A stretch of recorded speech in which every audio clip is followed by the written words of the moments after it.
അതൊന്നും ഞാൻ പറയട്ടെ, അതൊന്നും അതൊന്നും എനിക്ക് ബാധകമായിട്ടുള്ള കാര്യമല്ല.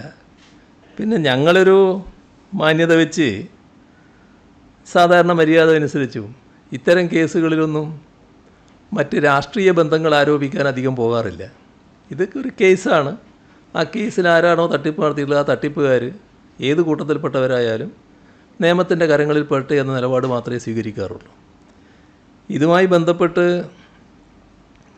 ധാരാളം പേര് നല്ല കോൺഗ്രസ് ബാന്ധവമുള്ളവരാണ്, നല്ല കോൺഗ്രസിൻ്റെ ആളുകളുമാണ്. ആരുടെയും പേര് ഞങ്ങളാരും ഇതേവരെ പറഞ്ഞിട്ടില്ല.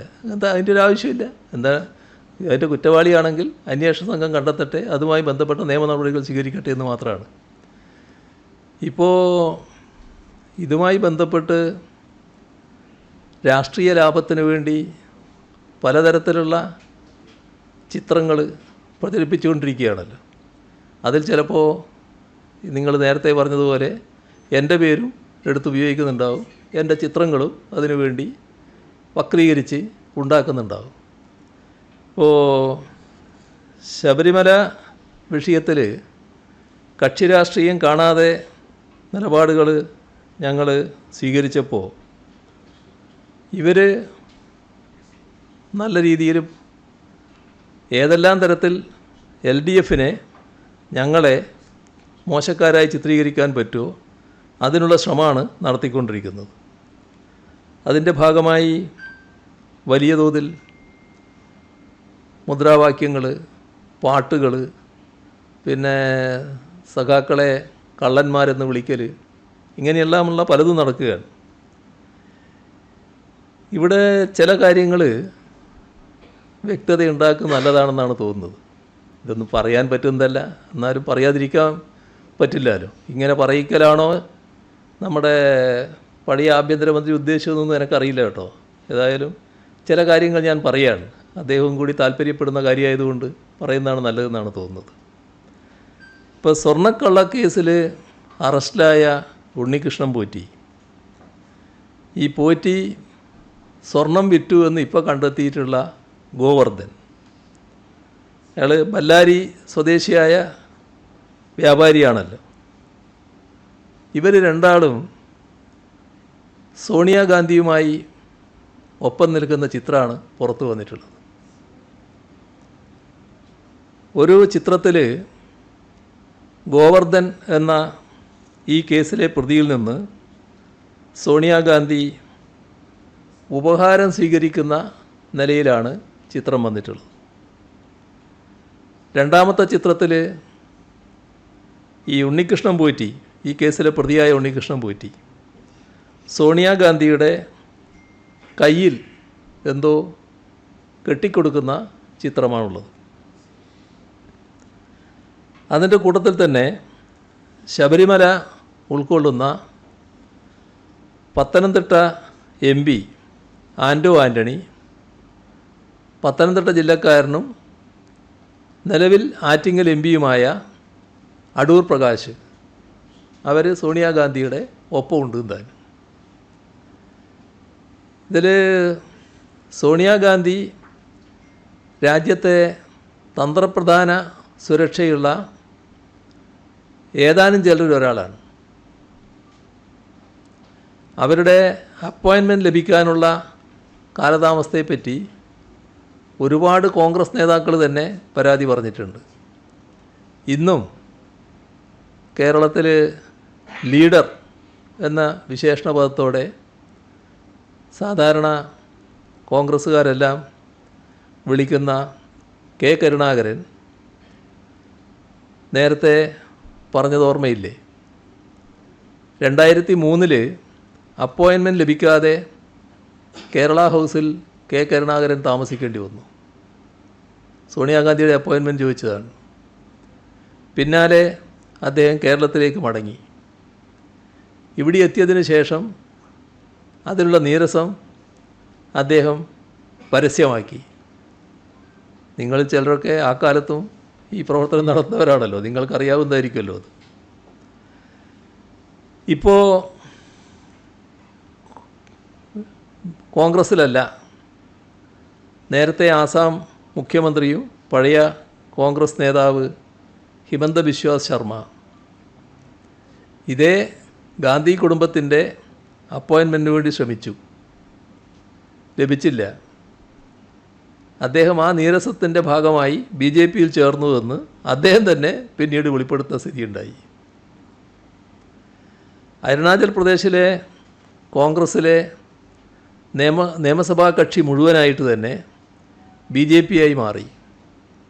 അതിനു പിന്നിലും ഈ അപ്പോയിൻമെൻറ്റ് ലഭിക്കാത്തതായിരുന്നുവെന്ന് കാരണമെന്ന വാർത്ത ആ ഘട്ടത്തിലുണ്ടായി.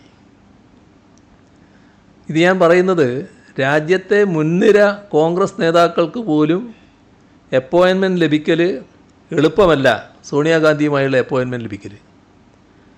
അങ്ങനെയുള്ള സോണിയാഗാന്ധിയുമായുള്ള അപ്പോയിൻമെൻറ്റ് എങ്ങനെ ഈ സ്വർണ്ണക്കേസിലെ പ്രതികൾക്ക് ലഭിച്ചു?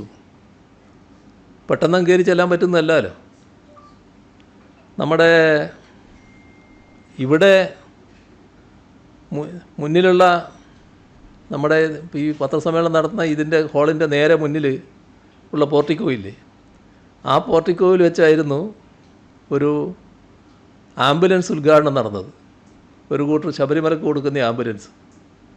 ആ ആംബുലൻസ് ഉദ്ഘാടന ചടങ്ങിലാണ് ഈ പറയുന്ന പോറ്റി ആ ആൾക്കൂട്ടത്തിൽ ഉണ്ടായി എന്ന് പറഞ്ഞിട്ട്, എൻ്റെ അടുത്ത് ഉണ്ടായി എന്ന് പറഞ്ഞിട്ടുള്ള പ്രചരണം നടത്തുന്നത്. അതുപോലെയല്ലല്ലോ ഇത്. അത് ഏകദേശം ഒരു പബ്ലിക് ഫംഗ്ഷനാണല്ലോ ഇത്. അതുപോലെയല്ല ഈ ചടങ്ങിനെ നാം കാണേണ്ടത്. സോണിയാഗാന്ധിയുടെ അടുത്തെത്തലും കൈക്ക് ഇത് കെട്ടിക്കൊടുക്കലും ഒക്കെ ഇവർക്കെങ്ങനെ നടത്താൻ കഴിയുന്നു എന്നുള്ളതാണ് നോക്കേണ്ടത്. സോണിയാഗാന്ധിയുടെ വസതിയിൽ ഇവരെയും വിളിച്ചു കൊണ്ടുപോകാൻ മാത്രം അടൂർ പ്രകാശിനും ആൻറ്റോ ആൻ്റണിക്കും എന്ത് തരം ബന്ധമാണ് ഇവരുമായിട്ടുള്ളത്? ഈ പോറ്റിയുമായും ഗോവർദ്ധനുമായും എന്ത് തരം ബന്ധമാണ് അവർക്കുള്ളത് എന്ന് അവരല്ലേ വ്യക്തമാക്കേണ്ടത്. UDF ഭരണകാലത്തെ ശബരിമലയിൽ നടന്ന പ്രധാനപ്പെട്ട ചടങ്ങുകളിൽ ഈ പോറ്റിയും ഗോവർദ്ധനും എങ്ങനെയാണ് പ്രധാന പങ്കാളികളായത്? അതും പ്രതിപക്ഷ നേതാവും മുൻ പ്രതിപക്ഷ നേതാവും ജനങ്ങളോട് പറയേണ്ട കാര്യമാണ്. ഇതൊക്കെ മറച്ചു വെച്ചുകൊണ്ട് മറ്റ് പ്രചരണം നടത്തുന്നതിന് വലിയ അർത്ഥമുണ്ടോ? ഞങ്ങളിതൊന്നും പറയാൻ ഉദ്ദേശിച്ച കാര്യമല്ല, പക്ഷേ ഇതൊക്കെയാണ് വസ്തുതകൾ എന്നുള്ളത് നമ്മൾ കാണണം. അതാണ് എനിക്ക് പറയാനുള്ളത്.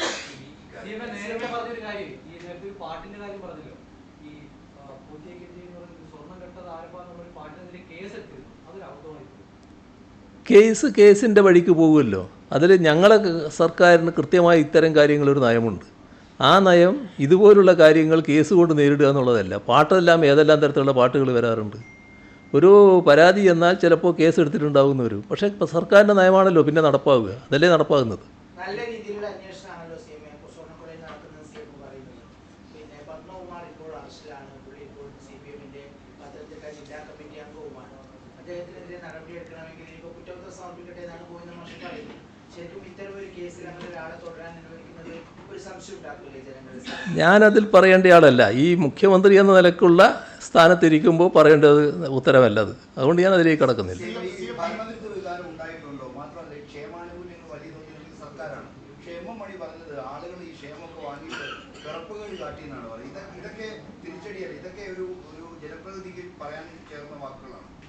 അത് അദ്ദേഹം തന്നെ തിരുത്തിയിട്ടുണ്ട്. പിന്നെ നിങ്ങൾ കാണേണ്ടത്, ഞങ്ങൾ ക്ഷേമപ്രവർത്തനങ്ങൾ നടത്തുന്നതും ആനുകൂല്യങ്ങൾ നൽകുന്നതും വോട്ടിന് വേണ്ടിയല്ല.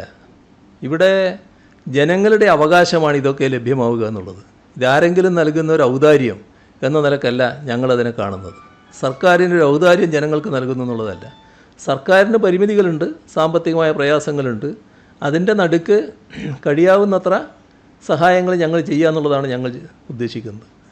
ഇതിനേക്കാളും കൂടുതൽ ചെയ്യാൻ ഞങ്ങൾ തൽപരരാണ്. പക്ഷേ അതിന് സാമ്പത്തിക സ്ഥിതി അനുവദിക്കുന്നില്ല എന്നുള്ളതാണ്. അതിൻ്റെ ഭാഗമായി വോട്ട് പോരട്ടെ എന്നുള്ള ചിന്തയല്ല, അവരെ സഹായിക്കാൻ നമ്മൾ ബാധ്യസ്ഥരാണ്. ഇപ്പോൾ അതിൻ്റെ ഭാഗമായി നമ്മുടെ നാടിന് വരുന്ന മാറ്റങ്ങളില്ലേ, ആ മാറ്റങ്ങൾ നമ്മൾ കാണണ്ടേ? ഇപ്പോൾ രാജ്യത്ത് ഏറ്റവും കുറവ് ദാരിദ്ര്യം കേരളത്തിലാണ് എന്ന് നമ്മുടെ രാജ്യമാകെ കണക്കാക്കുന്നുണ്ട്. എങ്ങനെയാണ് ആ കണക്ക് വരുന്നത്? എന്താണ് ഈ ദാരിദ്ര്യം കുറയാൻ കാരണം? ഇപ്പോൾ നമ്മളെല്ലാവരും കഴിഞ്ഞ നവംബർ 1 അതിദാരിദ്ര്യമുക്ത സംസ്ഥാനമാക്കി കേരളത്തെ മാറ്റി എന്ന പ്രഖ്യാപനം നടത്തി.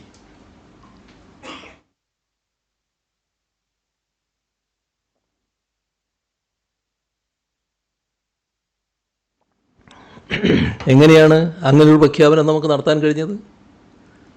നമ്മൾ കാണേണ്ടത് ഇവിടെ നമ്മൾ സ്വീകരിക്കുന്ന പൊതുവായ നിലപാടുകളുണ്ട്. ഇപ്പോൾ 2000 രൂപ വീതം, നേരത്തെ 1600 1600 രൂപ വീതം ഓരോ ആളുടെയും കയ്യിൽ കിട്ടുക, 60 ലക്ഷം ആളുകളുടെ കയ്യിൽ കിട്ടുക എന്ന് പറയുന്നത് അവർ പെട്ടിയിൽ വെച്ച് പൂട്ടുകയല്ലോ ചെയ്യുക. വിവിധ ആവശ്യങ്ങൾക്ക് വേണ്ടി അത് ഉപയോഗിക്കില്ലേ, നാട്ടിലത് വ്യാപരിക്കുകയല്ലേ, പാവപ്പെട്ട ഒരു വിഭാഗത്തിൻ്റെ കയ്യിലല്ലേ ഇതെത്തുന്നത്. അപ്പോൾ അതിൻ്റെ ഭാഗമായി ദാരിദ്ര്യം ലഘൂകരിക്കുന്നതിനുള്ള നമ്മുടെ ഒരുപാട് ശ്രമങ്ങളുണ്ടായതിൽ ചെറിയൊന്നാണല്ലോ ഇതൊക്കെ. അത്തരം കാര്യങ്ങളാണല്ലോ ഇതിന് പങ്കുവഹിച്ചിട്ടുള്ളത്. അത് നമുക്ക് മാത്രം ചെയ്യാൻ കഴിയുന്ന കാര്യമാണ്. ഇപ്പം നിങ്ങൾ നോക്ക്, ഇന്ത്യ രാജ്യത്ത് നമ്മളെക്കാളും വിഭവശേഷിയുള്ള സംസ്ഥാനങ്ങളുണ്ടല്ലോ. ഏതെങ്കിലും സംസ്ഥാനം ഈ അതിദാരിദ്ര്യമുക്തമാക്കാൻ പുറപ്പെട്ടോ? നേരത്തെ ആലോചിച്ചില്ല. എന്നാൽ കേരളം ഇങ്ങനൊരു കാര്യം ചെയ്തല്ലോ, എന്നാൽ നമ്മളൊന്നും ഒരു കൈ നോക്കിക്കളിയാ എന്ന് വിചാരിച്ച് ഏതെങ്കിലും സംസ്ഥാനം ഇപ്പോൾ അതിനുശേഷം പ്രഖ്യാപിച്ചോ? അപ്പോൾ ഇതൊക്കെ ഒരു ജനങ്ങളോടുള്ള മനോഭാവത്തിൻ്റെ പ്രശ്നമാണ്. പാവപ്പെട്ടവരെ എങ്ങനെ കാണുന്നു എന്ന പ്രശ്നമാണ്. ഇതിൽ ഞങ്ങൾ പാവപ്പെട്ട ജനങ്ങളോട് പ്രതിബദ്ധതയുള്ള ഒരു കൂട്ടരാണ്, ആ മുന്നണിയാണ്. അതിൻ്റെ ഭാഗമായിട്ടാണ് ഈ നടപടികളൊക്കെ സ്വീകരിക്കുന്നത്. വോട്ട് അതിൻ്റെ അകത്തൊരു പ്രശ്നമേ അല്ല. ഞങ്ങൾ വോട്ടിന് വേണ്ടി ചെയ്യുന്ന കാര്യമല്ല, ജനങ്ങൾക്ക് വേണ്ടി ചെയ്യുന്ന കാര്യങ്ങൾ ഇനിയും ഞങ്ങൾ തുറന്നുകൊണ്ടേയിരിക്കും.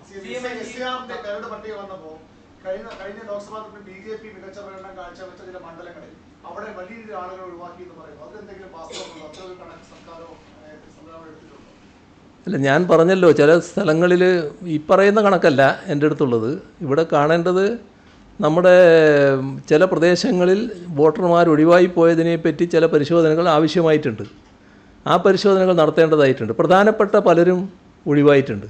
ഇപ്പോൾ എല്ലാ തെരഞ്ഞെടുപ്പിലും വോട്ട് ചെയ്ത ചിലർ 2002 തെരഞ്ഞെടുപ്പിൽ ഇവിടെ വോട്ടുണ്ടായില്ല. അദ്ദേഹം ഔദ്യോഗികമായി ചിലപ്പോൾ കേരളത്തിന് പുറത്തായിരിക്കും. ബാക്കി എല്ലാ തെരഞ്ഞെടുപ്പിലൂടെ വോട്ട് ചെയ്തിട്ടുണ്ട്. അങ്ങനെയുള്ള ആളുകൾക്ക് ഇവിടെ വോട്ടില്ല. ഇപ്പോൾ ഒരാളെ കാര്യം എനിക്ക് നേരിട്ടറിയാം. കഴിഞ്ഞ ദിവസം നമ്മുടെ പഴയ രമൺ ശ്രീവാസ്തവയെ ഞാൻ കണ്ടിരുന്നു. അദ്ദേഹത്തെ എല്ലാവർക്കും അറിയാമല്ലോ. അദ്ദേഹം എന്നോട് പറഞ്ഞു, SIR അനുസരിച്ച് എനിക്കിപ്പോൾ വോട്ടില്ല. ഞാൻ ചോദിച്ചാൽ അതെന്താ? 2002 ഞാൻ ONGCയിലായിരുന്നു, അവിടെയാണ്. അപ്പോൾ ഇവിടെ വോട്ടില്ല. ഇപ്പോൾ അദ്ദേഹത്തിന് വോട്ടവകാശം കൊടുക്കുന്നില്ല എന്നാണ് പറയുന്നത്. കേൾക്കുന്നത് അത് കേൾവി മാത്രമേ ഉള്ളൂ. അദ്ദേഹത്തെ പോലുള്ള ചില പ്രധാനികൾ തന്നെ ഈ വോട്ടവകാശം ഇല്ലാത്തവരായിട്ടുണ്ട് എന്നാണ്. ചില അത്യുന്നതർ തന്നെ ഇങ്ങനെ ചില സ്ഥാനം വഹിച്ചവർ. അപ്പോൾ ഒരുപാട് സ്ഥലത്തുള്ളവർ വോട്ടവകാശം ഇല്ലാതായിട്ടുണ്ട്. ഇപ്പോൾ ഒരു വീട്ടിൽ ചെല്ലുന്നു, തൃക്കരിപ്പൂരൊരു അനുഭവം പറയുന്നുണ്ട്. വീട്ടിൽ ചെന്ന് ഒരു സ്ത്രീയെക്കുറിച്ച് അന്വേഷിക്കുമ്പോൾ അവരവിടെ ഇല്ല, ഇവിടെ സ്ഥലത്തില്ല എന്ന് രേഖപ്പെടുത്തുകയാണ്. അവർ പോസ്റ്റ് ഓഫീസിലെ ജോലിക്ക് പോയതാണ്, അതിനാണ് അവിടെ നിന്ന് പോയതാണ് മറ്റൊരു സ്ഥലത്ത്, അവിടെ തന്നെ വേറെ അല്ല, രാവിലെ പോയതാണ്. ഇങ്ങനെയുള്ള ഒരുപാട് അനുഭവങ്ങൾ ഉണ്ടാകുന്നുണ്ട്. അപ്പോൾ അതുപോലുള്ള കാര്യങ്ങൾ തിരുത്തുന്നതിനും അവർക്കെല്ലാം വോട്ടവകാശം ഉറപ്പുവരുത്തുന്നതിനുമുള്ള നടപടി വേണമെന്നുള്ളത് കൊണ്ടാണ് ഒരു ഹെൽപ്പ് ഡെസ്ക് സർക്കാർ തന്നെ സഹായം ചെയ്തുകൊണ്ട് സ്ഥാപിക്കുന്നത്. എല്ലാം നമ്മുടെ സമയം കഴിഞ്ഞ് പോയി കേട്ടാ. അല്ല ഒറ്റ അല്ല, അത് ഒറ്റ ചോദ്യം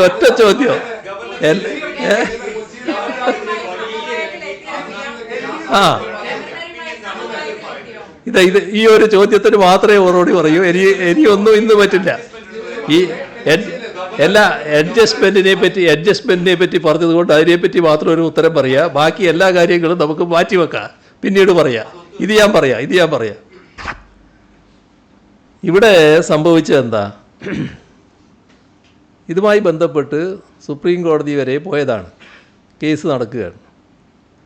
അപ്പോൾ ഞങ്ങളെല്ലാ ഘട്ടത്തിലും ഇത്തരം കാര്യങ്ങൾ സമവായത്തിൽ തീരണം എന്നുള്ള അഭിപ്രായക്കാർ തന്നെയാണ്. പക്ഷേ അതല്ലാത്ത നിലപാടുകളാണ് പല ഘട്ടങ്ങളിലായിട്ടുണ്ടായത്.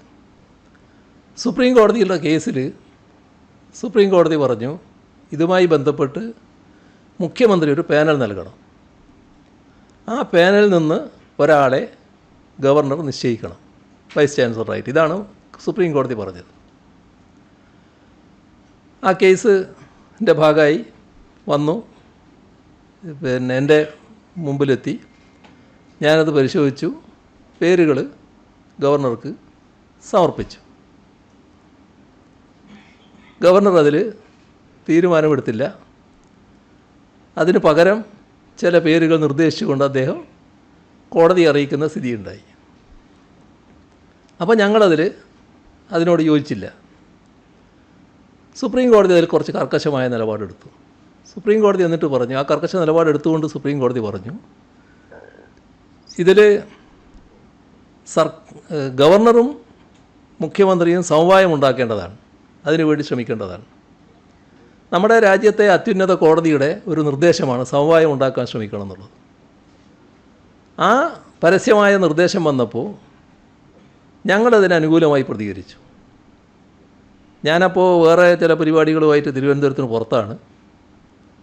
അപ്പോൾ ഇവിടെ എനിക്ക് വേണ്ടി, ഗവൺമെൻറ്റിന് വേണ്ടി ഉന്നത വിദ്യാഭ്യാസ മന്ത്രിയും നിയമമന്ത്രിയും കൂടി ഗവർണറെ കാണുക, അത് ഗവർണറെ അറിയിച്ചു.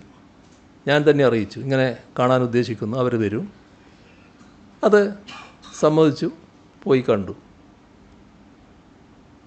അപ്പോൾ സുപ്രീം കോടതി പറഞ്ഞ സമവായത്തിൻ്റെ ശ്രമമാണ് നമ്മൾ നടത്തുന്നത്. ആ ശ്രമത്തിന് ആ ഘട്ടത്തിൽ അനുകൂല പ്രതികരണം ഗവർണറുടെ ഭാഗത്തു നിന്നുണ്ടായില്ല. അതിൻ്റെ ചർച്ചയുടെ വിശദാംശങ്ങളിലേക്ക് ഞാനിപ്പോൾ പോകുന്നില്ല. ഏതായാലും അന്ന് യോജിപ്പുണ്ടായില്ല.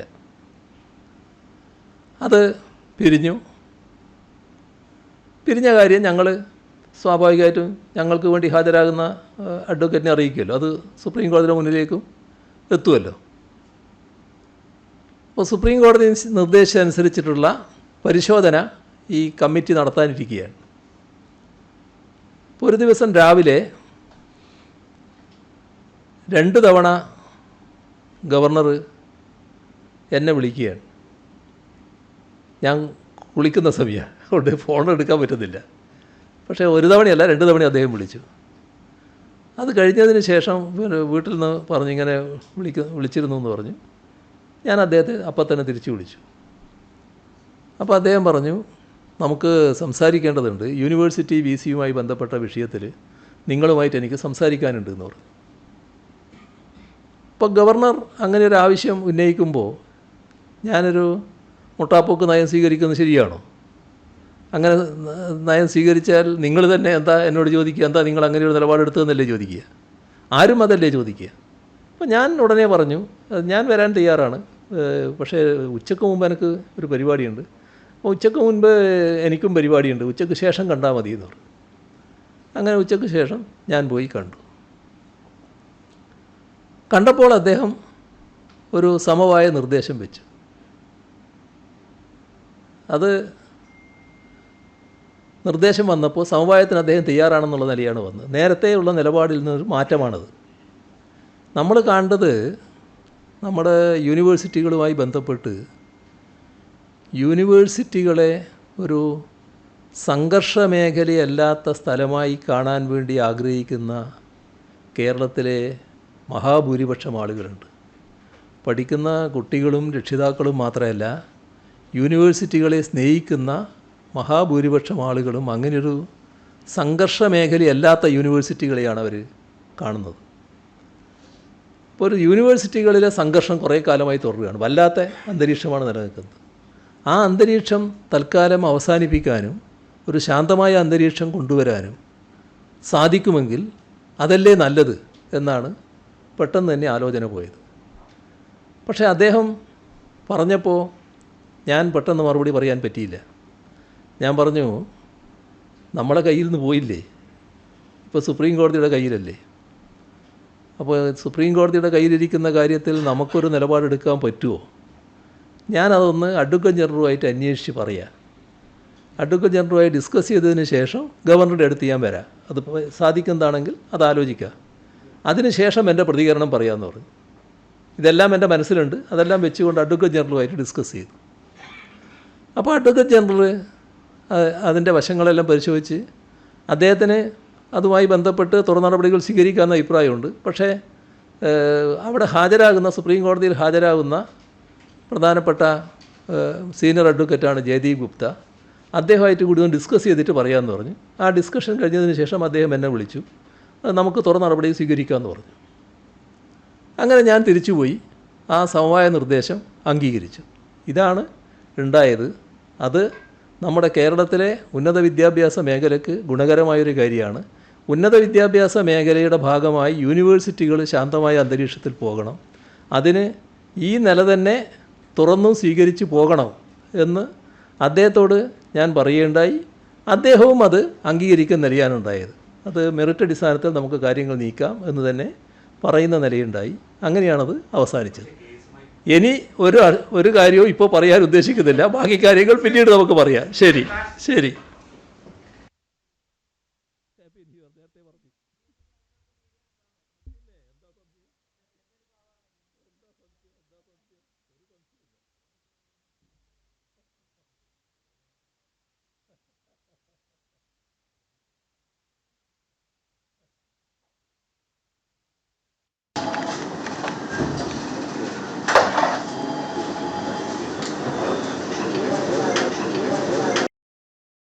ശബരിമലയുമായി ബന്ധപ്പെട്ട് കാര്യങ്ങളെടുത്താൽ അത് വലിയ തോതിൽ പ്രചരണത്തിന് വേണ്ടി ഉപയോഗിച്ചു എന്നുള്ളത് വസ്തുതയാണ്.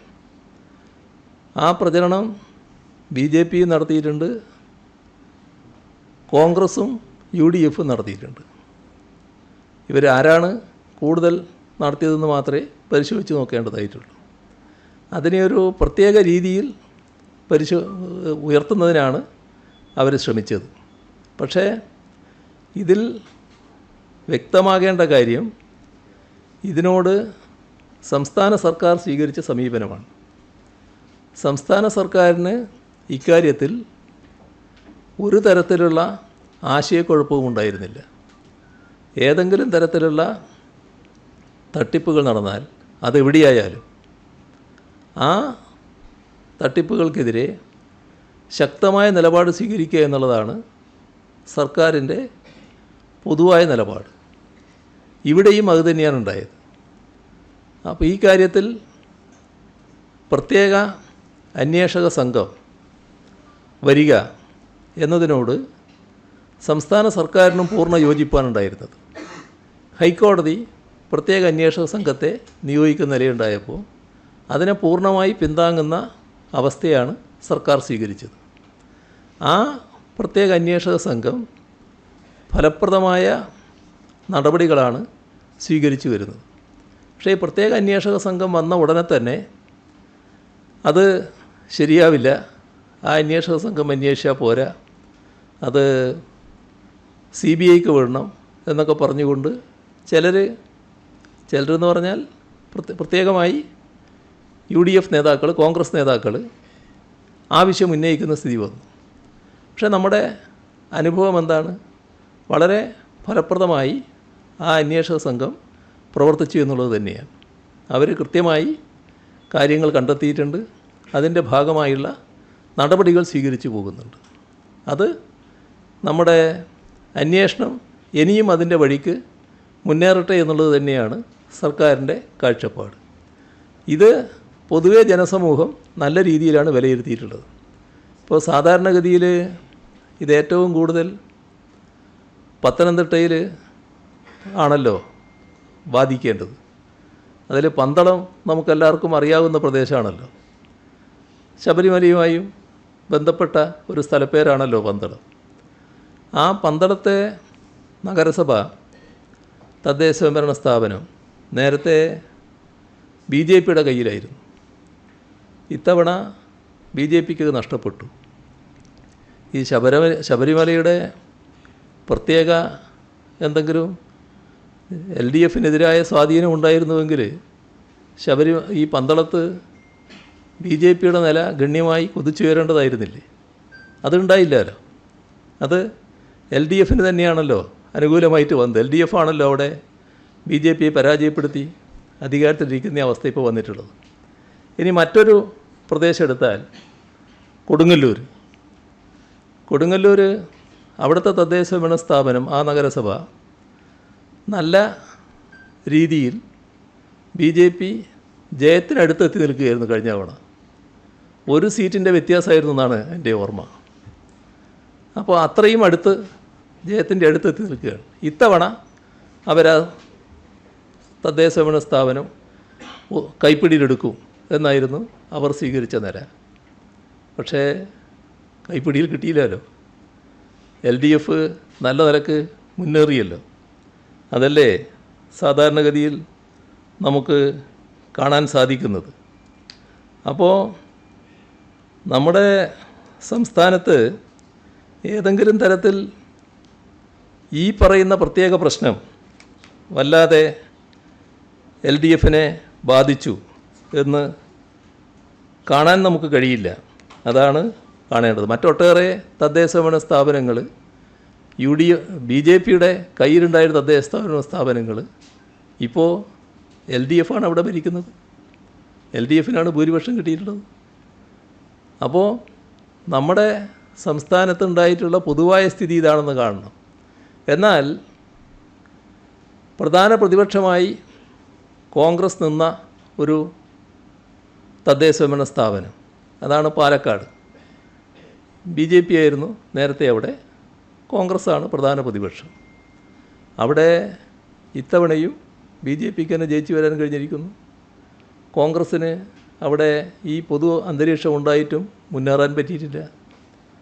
അപ്പോൾ നമ്മുടെ സംസ്ഥാനത്ത് BJPയെ നേരിടുന്നതിൽ ഫലപ്രദമായി പ്രവർത്തിക്കുന്നത് LDF ആണ് എന്നാണല്ലോ ഇതൊക്കെ കാണിക്കുന്നത്.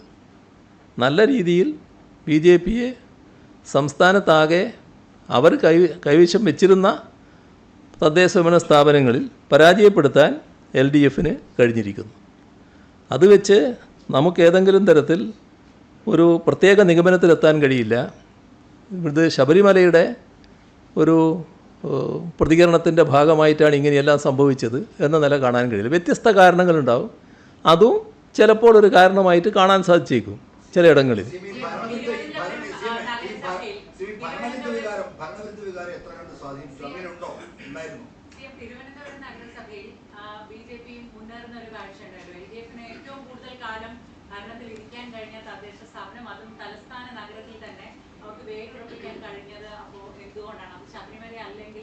തദ്ദേശ സ്ഥാപനത്തിലെ ഭരണമാണോ അതോ സംസ്ഥാന സർക്കാരിനെതിരെയുള്ള എന്തെങ്കിലും വികാരമാണോ, എന്താണ് ഇവിടെ പ്രതിഫലിച്ചത്? അങ്ങയുടെ വിലയിരുത്തൽ എന്താണ്?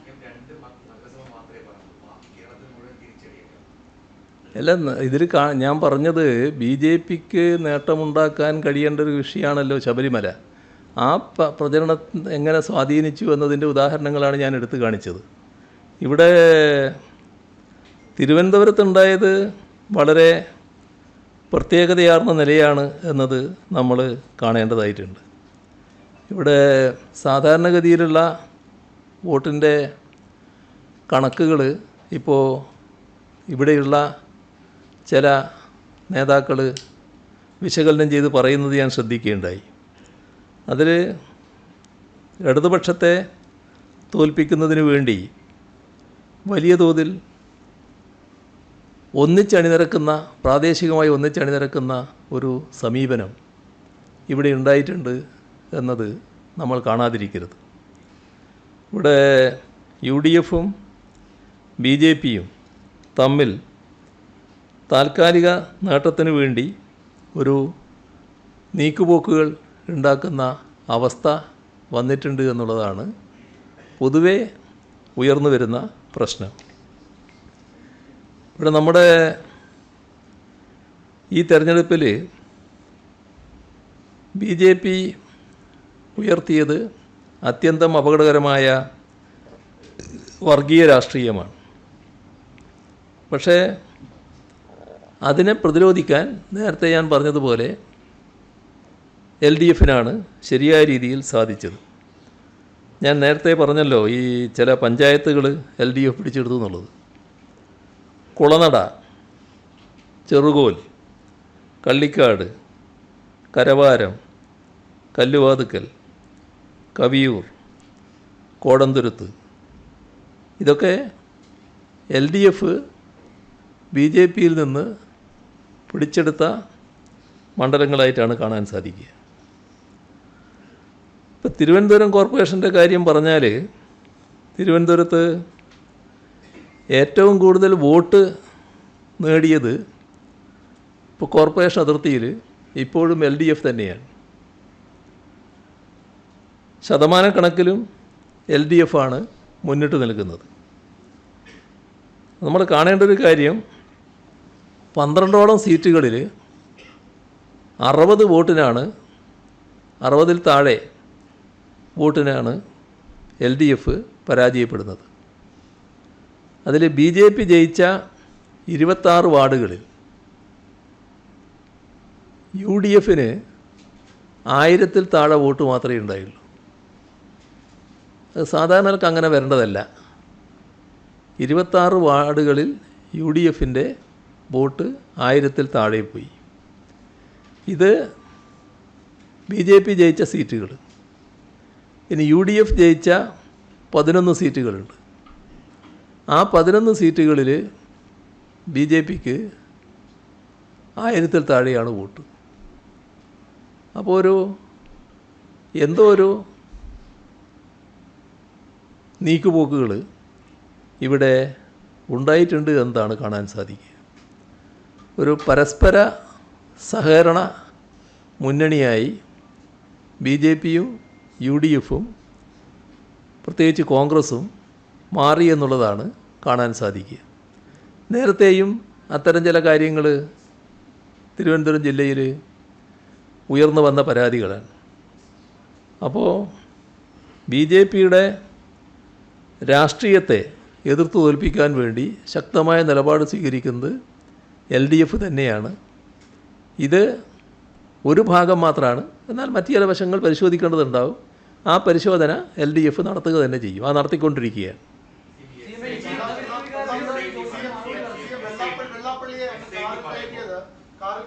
സാധാരണ വിമർശിക്കപ്പെടില്ലായിരുന്നു. പക്ഷേ അതിന് വെള്ളാപ്പള്ളി പറഞ്ഞ അറപ്പുളവാക്കുന്ന ന്യൂനപക്ഷ വിരുദ്ധ സമീപനങ്ങളുണ്ട്, പ്രസ്താവനകളുണ്ട്. അതുകൊണ്ടല്ലേ അതങ്ങനെ വിമർശിക്കപ്പെട്ടത്? അത് ന്യൂനപക്ഷങ്ങളുടെ എതിർപ്പിന് കാരണമാണ്. CM ഒരിക്കൽ പോലും അദ്ദേഹത്തെ തിരുത്തിയില്ല. അതാണ് പാർട്ടി തിരുത്തിയില്ല. വെള്ളാപ്പള്ളി എന്നത് നമ്മുടെ സംസ്ഥാനത്തെ ചില പ്രധാനപ്പെട്ട സാമുദായിക സംഘടനകളുടെ നേതാക്കളിൽ ഒരാളാണ്. സാമുദായിക നേതാക്കൾ അവരുടേതായ അഭിപ്രായങ്ങൾ പലപ്പോഴും രേഖപ്പെടുത്താറുണ്ട്. ഞങ്ങളതിനെക്കുറിച്ച് വ്യക്തമായ അഭിപ്രായങ്ങളും രേഖപ്പെടുത്തി പോകാറുമുണ്ട്. അതാണ് സാധാരണ നടക്കുന്നത്.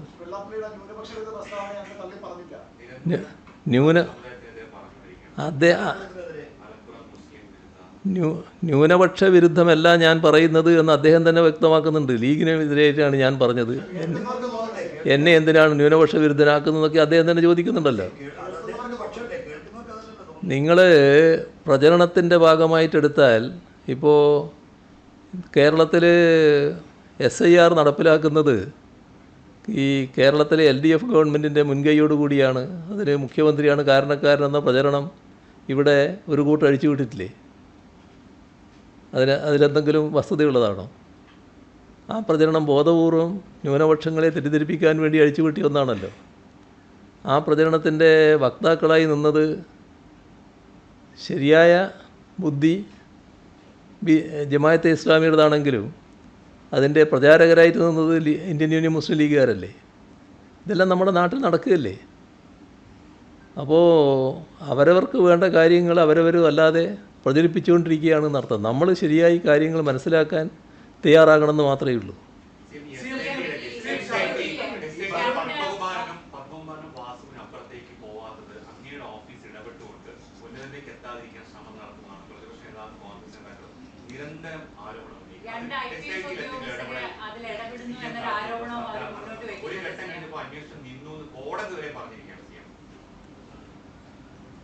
ഇവിടെ അന്വേഷണം കൃത്യമായി നടക്കുന്നു എന്നുള്ളതാണ് ഇതുമായി ബന്ധപ്പെട്ട ഹൈക്കോടതിയുടെ വിലയിരുത്തൽ.